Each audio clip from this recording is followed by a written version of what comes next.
माजी ऊर्जा मंत्री चंद्रशेखर बावनकुळे द्वारा डिविजनल कमिश्नर को निवेदन दिया गया। प्रति 10 रुपये लीटर दूध की कीमत बढ़ाई जानी चाहिए और इसका मुनाफा सीधा किसानों को मिलना चाहिए। सरकार ने जल्द से जल्द दूध की कीमत बढ़ाने का निर्णय 1 अगस्त तक नहीं लिया गया तो दूध संकलन केंद्र बंद कर दिया जाएगा, ऐसी चेतावनी भी बावनकुळे इन्होंने दी है। पिछली सरकारों ने बहुत सारी बातें कही। पिछली सरकारों ने गौ माता के ऊपर में नारे बनाए, बहुत सारी चीज़ें हुई, लेकिन आपने कभी इन चीज़ों को गौर किया क्या कि गौ पालक जो है वो सबसे बड़ा जो समुदाय है वो कौन सा समुदाय है? यादव समुदाय। आपने कभी उनकी मंशा जानने की कोशिश की क्या? वो हमारे पालक मंत्री साहब पूर्व सरकार में पालक मंत्री थे हमारे नागपुर जिले के। कभी तो भी उन्होंने जानवरों के बारे में सोचते हुए, दूध वालों के बारे में सोचते हुए कहीं तो भी कैटल फार्म बनाने के बारे में सोचा क्या? सैकड़ों एकड़ जगह हमारे पास में कैटल फार्म की रिजर्व पड़ी है। दूध के रेट बढ़ने चाहिए से बेहतर है कि चारे के रेट कम होने चाहिए, ऑटोमेटिकली दूध का रेट कम हो जाएगा। आज ढेप के बोलिए, चोकर के बोलिए, चूनी के बोलिए, ये जो रेट है ये हज़ारों रुपए के ऊपर के बोरे हैं। यानी इंसान का खाना सस्ता मिलेगा पर जानवरों का बाटा महंगा हो गया है। ऐसे परिस्थिति में दूध कैसा आपको सस्ता मिल सकता है? हमारी मांग है, हमारी इच्छा है कि हम लोगों को दूध सस्ता दे, हम लोगों को दूध सस्ता दे, ऐसी हमारी इच्छा है। लेकिन उसके लिए आपको दूध का रेट बढ़ाने के बारे में नहीं सोचना है, आपको बाटे के रेट कम करने के बारे में सोचना है। आप चारे के रेट कम कीजिए ना। पहले देखिए ये शहर खुला था, चारों तरफ से किसी प्रकार का मकानों का अभाव था, मकान कम थे, तो शहर में चारों तरफ खुली जगह थी, जानवर चर लिया करते थे, चारे का भरपूर उपयोग होता था। आज परिस्थिति ऐसी है कि मकानों की संख्या बढ़ती चली गई है और मकानों की संख्या बढ़ने से आज कहीं पर भी जानवर चराने के लिए जगह नहीं बची है। ऐसे परिस्थिति में जो जानवर पालक है, जो पशुपालक है, उसको पशुओं को अपने घर में बैठा के पेट भर खिलाना पड़ रहा है। अगर कोई 2 लीटर 4 लीटर की भी गैया दूध देने वाली होंगी, लेकिन उस 4 लीटर गैया के जो खाने का कोटा है वो तो सेम है, उसको खिलाना तो उतना ही पड़ रहा है। तो ऐसे परिस्थिति में दूध बढ़ाने से बेहतर होगा, हमारे माजी पालक मंत्री जी ये बोले कि बाटे के रेट कम किए जाए। तो बाटे के रेट अगर कम करने के बारे में सोचा जाएगा तो कम से कम ऑटोमेटिकली दूध पालकों को, किसान को, काश्तकारों को इन चीज़ों का फ़ायदा मिलना शुरू हो जाएगा। जानकारी के लिए मैं एक चीज़ बता दूं कि किसी भी शहर में इतनी धोखेबाजी जनता के साथ कभी नहीं होंगी जो हमारे नागपुर शहर में पिछली सरकार में हुई है। इस सरकार ने कम से कम सबको समान देखा है। यानी कोरोना के काल के अंदर में भी 3 महीने किसी को बिजली के बिल मिले नहीं मिले, पर किसी के घर की बिजली काटने की नौबत नहीं आई। मैं एक चीज़ जानना चाहता हूँ हमारे पूर्व पालक मंत्री जी से कि जिस समय SNDL को, स्पेनको को, ये शहर को बिजली वितरण का काम सौंपा गया, दक्षिण पश्चिम इस क्षेत्र के अंदर में क्यों MSEB को ऑपरेट करने के लिए दिया गया? शहर तो एक था, जिला तो एक था, मतदार संघ एक था।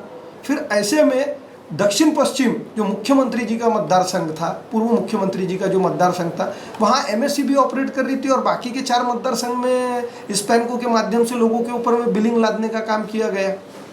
बिल्स आप देखिए तो बिल्स के आपको यूनिट के भी रेट में, MSEB के रेट में और प्राइवेट कंपनी के रेट में, मैं कहीं पर भी बोलने से इस चीज़ को चूकूंगा नहीं, क्योंकि हमारे जी वाले जो सुभाष चंद्रा जी की जो कंपनी थी, सुभाष चंद्रा जी की कंपनी को हमने दिया बिजली वितरण का, स्पेनको SNDL के माध्यम से काम, और उनको देके सुभाष चंद्रा जी के माध्यम से हमने लोगों को लूटने का काम किया हमारी पिछली सरकार ने। यानी एक ये बोला जाए कि चंबल के जो डाकू हुआ करते थे वो कम से कम बेहतर थे, ऐसा मुझे लगता है। ऐसा ये मेरा व्यक्तिगत मत है कि कम से कम वो उनका इतिहास में, हिस्ट्री में जब हम उनको पढ़ते हैं तो प्रतीत होता है कि वो 6 महीने साल भर में एक आध बार आके गांव में जो साहूकार लोग होते थे उनको लूट के लेके जाते थे और गरीबों में बांटने का काम करते थे। ये डाकुओं की प्रतिक्रिया थी। पर इन बिलों के माध्यम से हमको ये प्रतीत हुआ पिछली सरकार में कि हमारा हफ्ता बांधा गया है जो हमको पहुंचाना ही है। 150 लाख लिटर दूध या महाराष्ट्रात होतं। 150 लाख लिटर दुधाला प्रति लिटर 10 रुपये रेट वाढवला पाहिजे। दुधाच्या भुकटीला 50 रुपये किलो रेट वाढवला पाहिजे। हा पैसा सरळ शेतकऱ्याच्या अकाउंटमध्ये दिला पाहिजे, हे अनुदान दिलं पाहिजे। मागच्या काळात माननीय देवेंद्र फडणवीस साहेबांच्या सरकारमध्ये मोठ्या प्रमाणावर शेतकऱ्याला दुधाचं वाढीव अनुदान दिलं होतं जेव्हा शेतकरी अडचणीत होता। या सरकारच्या कोणाही मंत्रिमंडळातील मंत्री महोदयांना शेतकऱ्याच्या दुधाची पर्वा नाही आहे. त्यामुळं जर हे केलं नाही तर 1 ऑगस्टला महाराष्ट्रातल्या या विदर्भातल्या सर्व दूध संकलन केंद्रासमोर दूध संकलन केंद्र आम्ही बंद पाडणार आहोत. सरकारने तातडीनं दुधाचा रेट वाढवण्याचा निर्णय घ्यावा. दुसरीकडे आज नागपूर विदर्भातले सर्व सरपंच या ठिकाणी आले आहेत. ज्या सरपंचाला 6 महिने मुदतवाढ आपण देऊ शकत होतो, पण हे मुदतवाढ न देता आपल्या जवळचा पॉलिटिकल कार्यकर्ता प्रशासक नेमून ग्रामपंचायतमध्ये असणारे आताचे पैसे आणि येणारे 1 महिन्याच्या 15 वित्त आयोगाचे पैसे सरसकट पॉलिटिकल खर्च करण्याकरता पॉलिटिकल त्या ठिकाणी प्रशासक नेमण्याचा निर्णय केला. त्याची योग्यता कोण ठरवणार आहे? तो इलेक्टेड राहणार नाही आहे. जर एकीकडे या महाराष्ट्रातल्या 13,437 ग्रामपंचायतीमध्ये त्याचे इलेक्शन होणार आहे, त्या इलेक्शनमध्ये सरपंच सर्वच पक्षाचे आहे, तो कोणत्याही पक्षाचा कार्यकर्ता असो, त्याच्यावर असा अन्याय करणं बरोबर नाही आहे. आणि म्हणून आज आम्ही निर्णय घेतला आहे की महाराष्ट्रातल्या ज्या ग्रामपंचायतच्या निवडणुकीचे इलेक्शन लागले आहे त्या सर्व ग्रामपंचायतींनी ग्रामसभेत ठराव घ्यावा की या महाराष्ट्रातल्या सरकारने घेतलेला हा मोगलशाही निर्णय प्रशासक बसवण्याचा हा मागे घ्यावा. 6 महिने सरपंचाला मुदतवाढ द्यावी. पंचायत समितीच्या सभापतींना आम्ही विनंती केली आहे, पंचायत समितीमध्ये त्यांनी ठराव करावा. आणि जिल्हा परिषदला विनंती केली आहे की जिल्हा परिषद सभागृहाने या निर्णयावर ठराव करावा आणि महाराष्ट्र सरकारकडे पाठवावा. या 2 बाबीकरता आम्ही आज डिव्हिजनल कमिशनरला निवेदन दिलं आहे.